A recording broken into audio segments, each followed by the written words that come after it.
Jorge today. I have known and worked with Guy and Jorge for I don't know how long, over a decade, I think. I'm thinking about it now. Easy. Um, Easy. and have traveled with these guys around the world and just really great times. And we all came from different backgrounds. We met in different places and now are in different places. And I think what they're doing and working on with Pendleton Consulting is really interesting and a little bit different and something we don't normally talk or hear enough about. So I wanted to invite them to join us and talk to us more about smart cities and how that affects our lives and businesses in general, and how it's something maybe it should be more on our radar to plug into more. So Guy and Jorge, I don't know if you guys want to add something to that. Renee Rosenhead, great seeing you. uh, Good morning, everybody, and thanks, Renee and Jared Howe, for the opportunity to talk. And it's a pleasure to spend part of the day with you. Just a quick, if you don't mind, talk a little, just a quick thing about the Pendleton group. Like Renee said, it seems like the group has been working. I've been there only 2 years. It's going to be in February, but it seems like we know the whole network. And Guy obviously is with us, but we're an economic development consultancy group. It's a lot similar to what we were doing either at Connects or at the or that I was doing at the chamber. Where we focus in cities, municipalities, and counties and companies for their strategic growth through economic development and business development. Guy and I specifically focus on the international side. So I'm not going to dwell anymore, but you could go to pendletonatlanta.com and you'll find who's the team and what we do and some of that. So what we thought today that we're going to do is just have a quick conversation about smart cities. And I'll give you a little bit of a background, what it is, what it isn't. And then Guy's going to talk to you a little bit about something that is very important, which is the infrastructure and some of the technology. So how many of you, I'm asking a rhetorical question in here, are familiar with the concept of smart cities?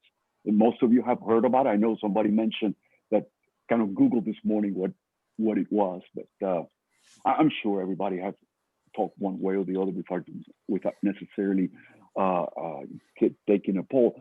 But most of the time when we think about smart cities, what comes to mind are technologies, whether it be autonomous vehicles or smart poles collecting information and stuff like that. And what I found is that smart city is a big word. And technology in reality, it's part of that, but its concept has been widely misunderstood, and it's not something new, by the way. This has been around for about 20 years. The whole concept, and it's very simple. What it is it's about what challenges are there in cities, municipalities that needs to be resolved, using data, and then connecting people. Those three elements are the fundamental pieces of smart cities. Now, I mentioned it's been around for 20 years, so a lot of things have changed.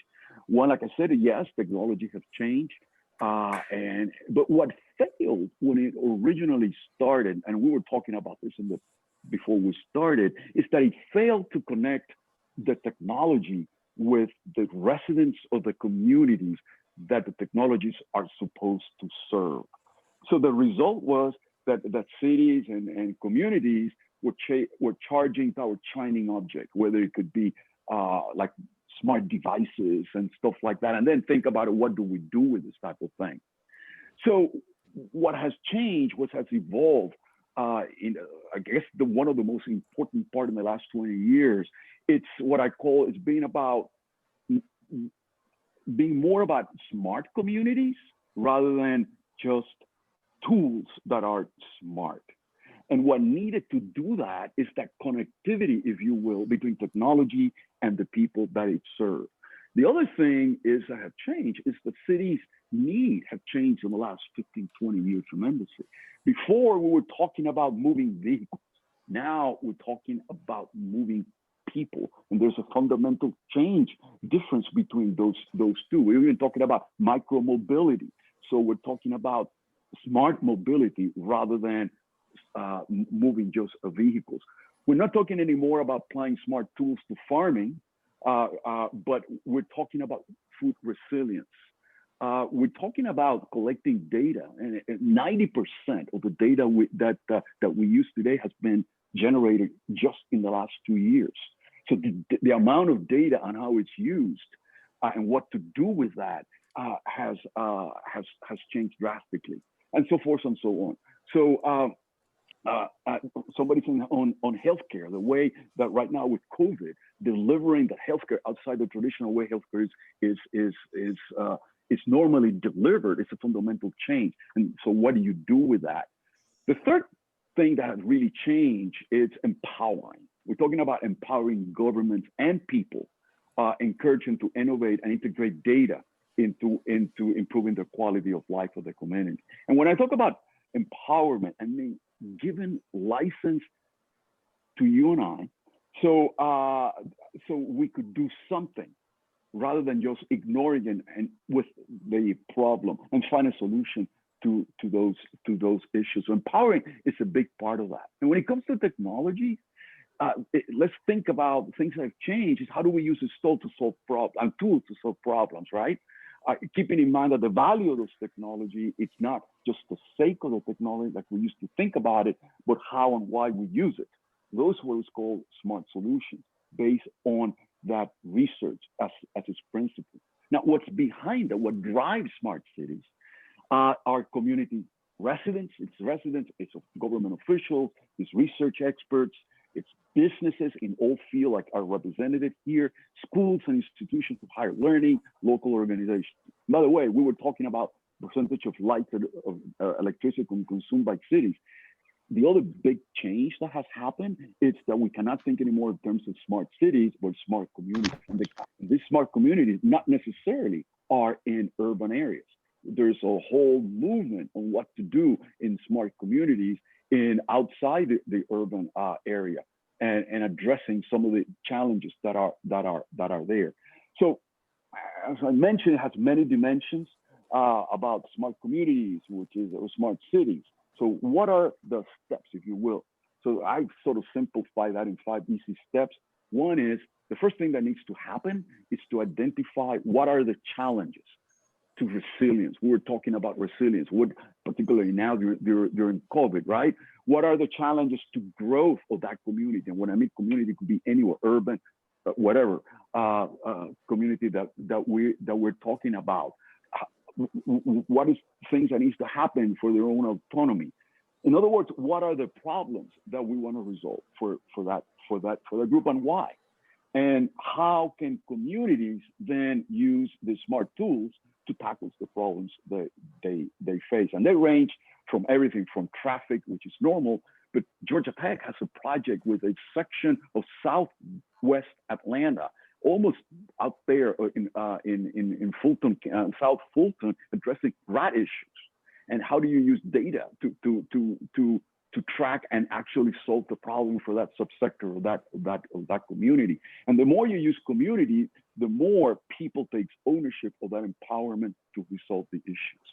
And another important piece is let's focus on things that the community has, not necessarily what it wants, because there's a lot of things that they have now that they can use to solve those problems. And the most important part is how do you link the citizens to the right data and then bring together the right player for collaboration with a sense of urgency, by the way. So in summary, what smart cities, smart communities, smart tools, it's about understanding the community, its goals, the challenges, the partnerships. How do you map out those relationships? How do you empower people, the leadership, identify the data that it needs? How do you process that data? How do you protect the data? How do you connect the data to the people? How do you process the risks of it? Focus on its performance, define what success might look like, determine the next steps, and how do you scale up a project? That's a big POV. It's that a lot of cities and communities develop this project, but they just don't talk how to scale it, right? How do you really deploy it? So basically, in a very quick way, that's what smart cities is. It's about smart communities. It's about solving problems. It's about connecting people and using data. Now, in order for that to function, let me throw it to Mr. Guy Tessler back there, our musician in the group. and he'll tell you a little bit about the infrastructure and some of the technology. By the way, if you have any questions or anything, please throw them in as we walk around with this topic. Yeah, and thanks, Jorge. And you didn't leave a lot for me to talk, which is a good thing. I think, again, the key is the why do it. But when you look at it from an operational perspective, there's only three things to do, three and a half actually, to do when you talk about smart city. One is to collect information. And collecting this information comes from anywhere from sensors, from cameras, from surveys, from various citizen engagement type of applications, measuring citizen sentiment towards, I guess, government or municipal decisions. So collecting this data, trying to make sure that it's organized in a certain way, it's valid, it's validated, etc. The second thing that you need to do is analyze that data. What does that mean?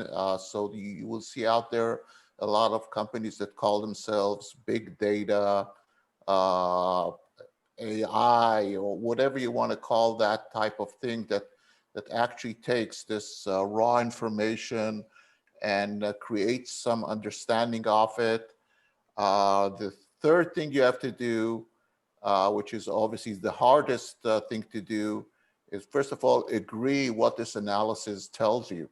Because as we know, you can present the same facts to two different people or two different government bodies, and they will draw different conclusions of it. So once you analyze it and agree on what that means and what should be done, then comes the hardest part of them all, is to implement it, to make proactive decisions that affect the lives of the population of the community, and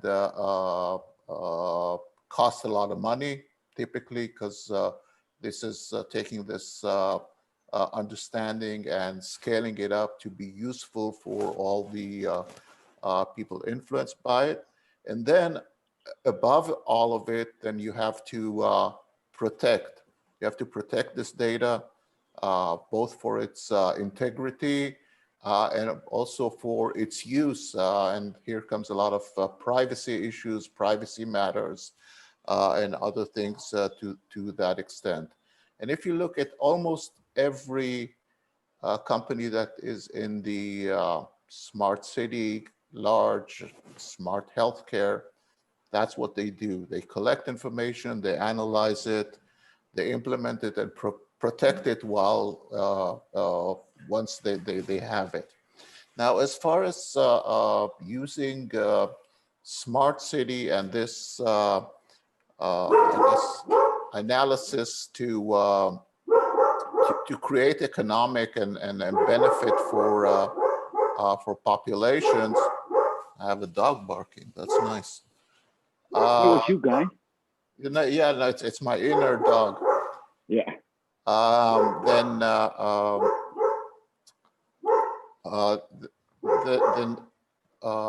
you need to kind of develop the mechanism to actually reap the benefit of it. So one project that Jorge and I are working on is with the city of Peachtree Corners, and they have actually decided to take all their knowledge and I guess expertise and experience with the whole area of smart city, with a focus on smart mobility, and create something called Curiosity Lab. Those of you going up 141 towards what's that, Johns Creek and things like that may have seen the big sign. So developing and fostering these relationships through the technologies that facilitate smart cities is actually creating for the city and its population, it's creating some kind of economic development tool that attracts people to, again, in real time, in normal times, not in COVID times, attract them to local businesses, help the place prosper. It potentially attracts companies to set up shop there. And all around the premise that if we develop smart city solutions, in this case, smart mobility, this will benefit the entire population. Now, as mentioned earlier, I can go on forever, but let's go to the Q&A. I'm curious, between anybody who's listening, if they have questions for Guy or for Jorge in particular about projects that are going on in Georgia. Anybody? Yeah, let me, if you don't mind, somebody asked a question, which is very, I hope, I think it was Philip, why did they pick, I hope that you don't mind that I used your question, because that's a great example of that. He asked, I mentioned about the rat problem, why did they pick Southwest Atlanta rather than someplace else? Remember that it's about empowering the community. So the community is the one that came together to solve their own problem using smart tools. And then there are many organizations around town that can help them to connect the right data and how to do it, etc. So it's not a central, that's what is really, what it really has its value. It's not a central government saying this is what we're going to do, but it's empowering the community to take action on their problem. So that, I thought that was a great question. And I see a question here from Lee about which are the smartest cities in the U.S. and globally. So I think one that I really liked what they're doing is Barcelona. They're doing some very, very interesting things on smart mobility and a smart city. And I think in general, Europe is 2-3 steps ahead of the US, especially when it comes to the use of electric vehicles. And that kind of presents a very interesting smart city issue, is where do you put the charging station? If you have a mandate to develop EV, electric vehicle environment and infrastructure, you need to make sure that you put the charging station in places where people use them. If you look at Atlanta, a problem that Atlanta has is that most of the charging stations are north of I-20. And we know what the socioeconomic implication of that. That means even if electric vehicles are becoming the more affordable type of issue, then access to charging station, hence access to electric vehicle, develops a socioeconomic color, if you will.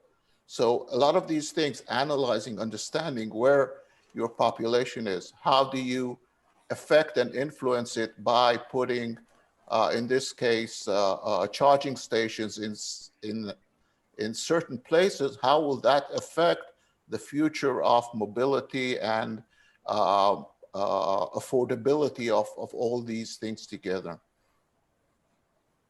Right, Guy, and one of the things that is important to note is that there's a lot of activity going on, because charging station, autonomous vehicles, something you can see, but a lot of the things that a lot of the research and all this, back in Israel, I mean, we got a lot of companies are developing technology that you just don't see. They're not the GWIS type things, but it's what make it happen. So there's a lot going on behind the scenes that are not visible to people, but they're the ones solving the problems. So it's not just, don't think about it just about electric stations or autonomous vehicle, electric cars, connected vehicles, and all that, but it's everything that sort of comes together to resolve issues of traffic or mobility. I shouldn't say traffic, it's about mobility, moving people rather than moving. Guy had mentioned the need for understanding what the problem is. Are there problems? Right. Anybody else want to suggest what they think some of the problems are that we might be able to solve, or you're asking if people are working on it? Any other questions? You can either jump in verbally or put it in chat.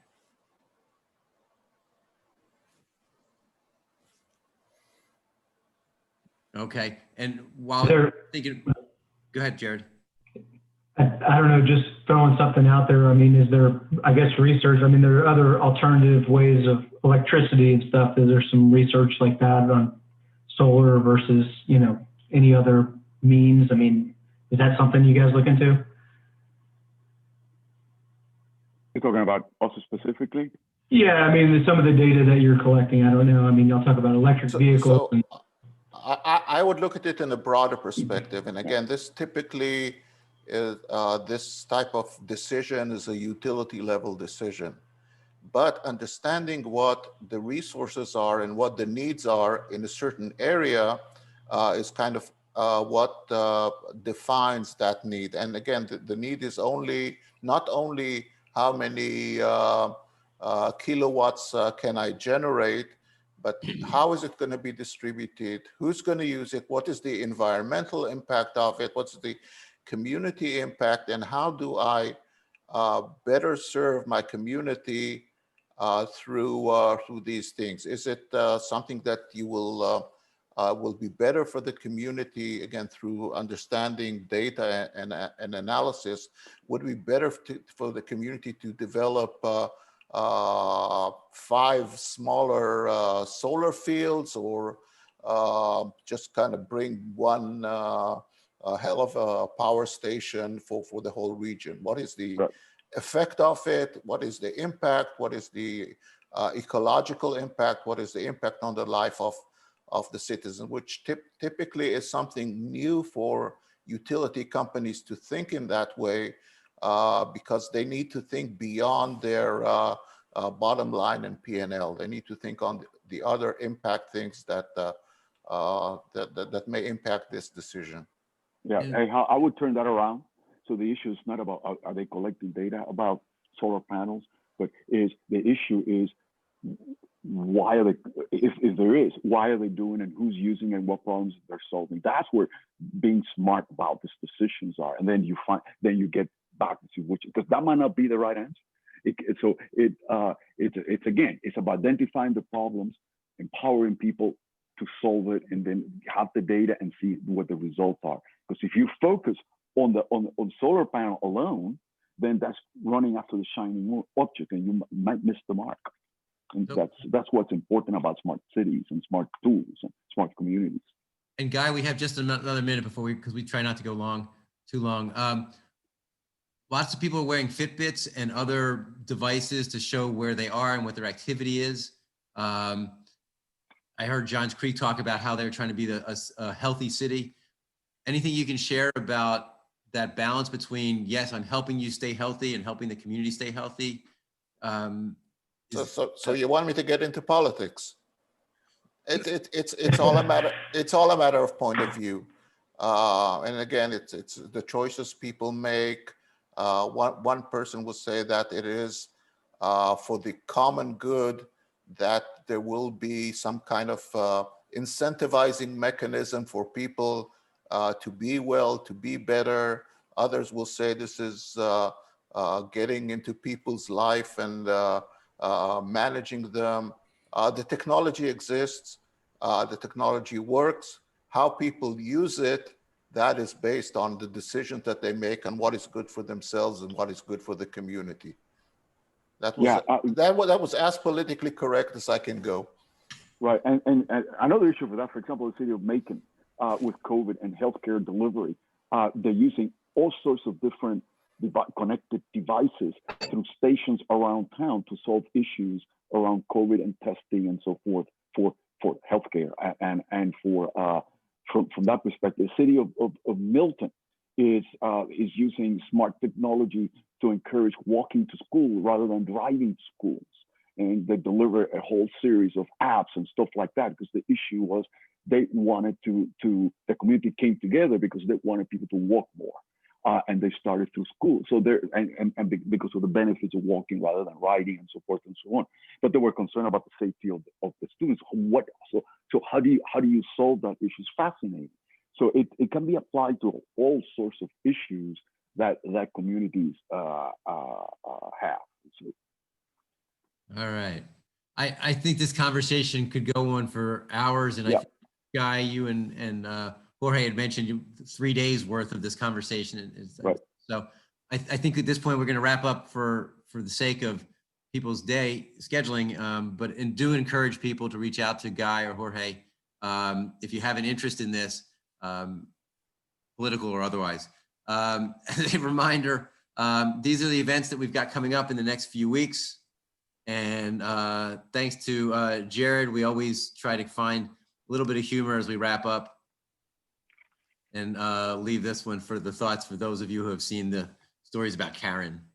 So, hey, Hal, just for Philip, we want to reach out to you because I understand you have a recording studios. We're doing an event around the arts and the music, so we'd like to reach out to you for that. Really? Oh, okay. Yeah, I we'll guess get your email. We'll get your email through Good. Renee or Hal. Yeah. Yes, thank you. all right, everybody, thanks for your time. Hope you enjoyed it. Jorge and Guy, thank you so much for getting us motivated and inspired on what these smart cities are already doing for us. Thank you for This the was opportunity. fun. Yeah, this was cool. Thank you, guys. Thank you. Bye. Thank you, Hal and Jared. Okay. Great. Thank you, fellas. Have a great day.